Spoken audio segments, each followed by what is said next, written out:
All right. Sparkling. No, we're doing champagne here. We're doing champagne here. Higher.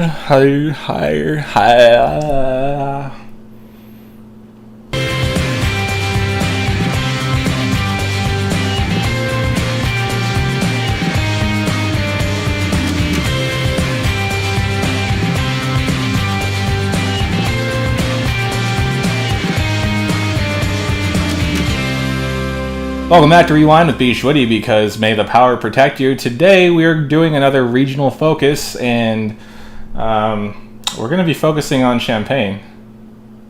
Yeah. So champagne isn't just a $5 sparkling wine you find in your supermarket. No, it is something more than that, although you probably can find some champagne there. Champagne comes from a region in northeast France called Champagne,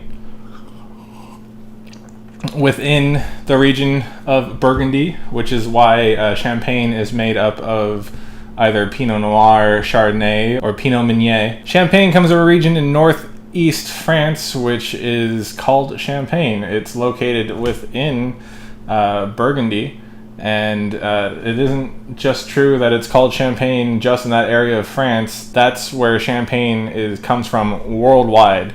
You can only get champagne from Champagne. Most of the world out there adheres to the French AOCs on the naming terminology, because there's just something so right about sparkling wine produced in the region of Champagne. Now, Champagne is composed of at least one of the three following grapes. Since it's in Burgundy, of course, it's either going to be Chardonnay, it's going to be Pinot Noir, or it's going to be Pinot Meunier. And you may be thinking, hey, bschwitty, Pinot Noir is a black grape, so why would it be a white wine? And the answer is, which I've probably told you before, is that all grapes, when pressed, all grape juice looks like white wine. It's not until the skin contact that it extracts color from its skins and then turns red. So if you get your Pinot Noir or your Pinot Meunier off early enough and press it before it's had enough time to soak color out of its skins, you'll get a nice white sparkly wine. Now let's talk some vocabulary. Blanc de Blanc is a champagne made out of 100% Chardonnay, because that's the white grape out there.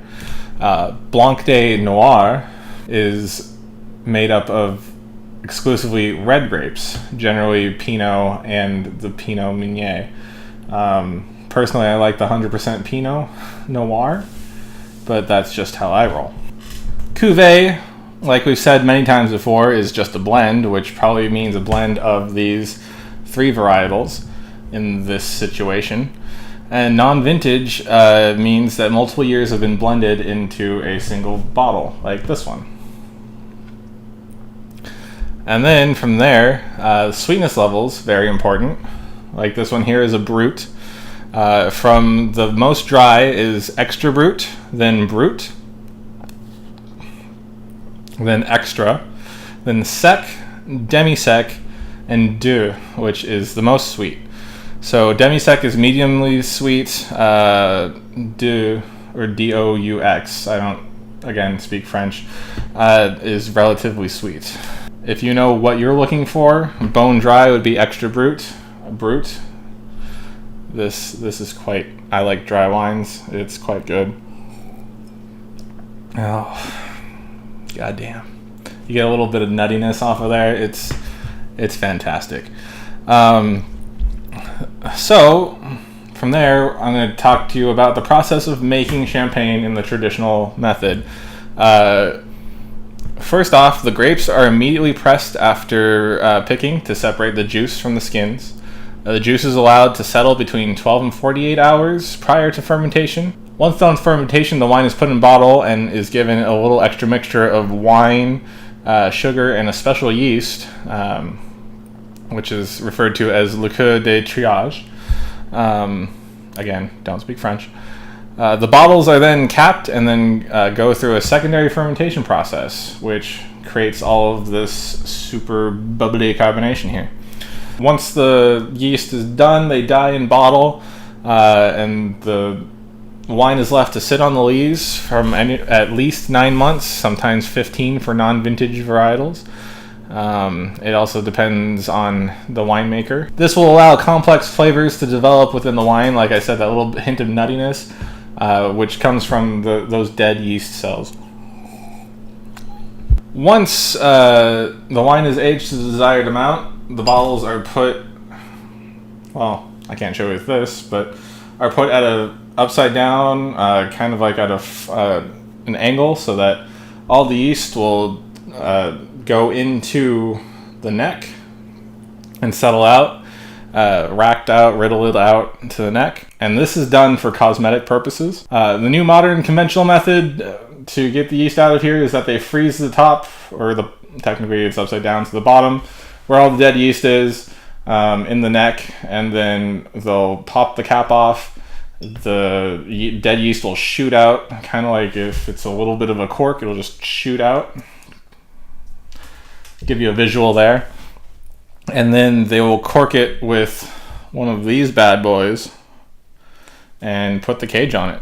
And they'll also throw some extra sweetness back in if it is so desired. This is generally referred to as a method traditionnelle or method champenois. And that is what makes champagne so great and more expensive than your average sparkling wine. It's just that combination of winemaking style and just the grapes and the dedication that they've had to making these over the years. That's what makes champagne cut above the rest in the sparkling game. But tell me, what kind of sparkling wine do you prefer? Cava, Prosecco, champagne, just a random sparkling? Or do you go for the big daddy champagnes? Let me know in the comments below. Please comment, like, share, and subscribe. I appreciate all of your love and for watching this from my studio to yours. Thank you for watching. I'll catch you next time.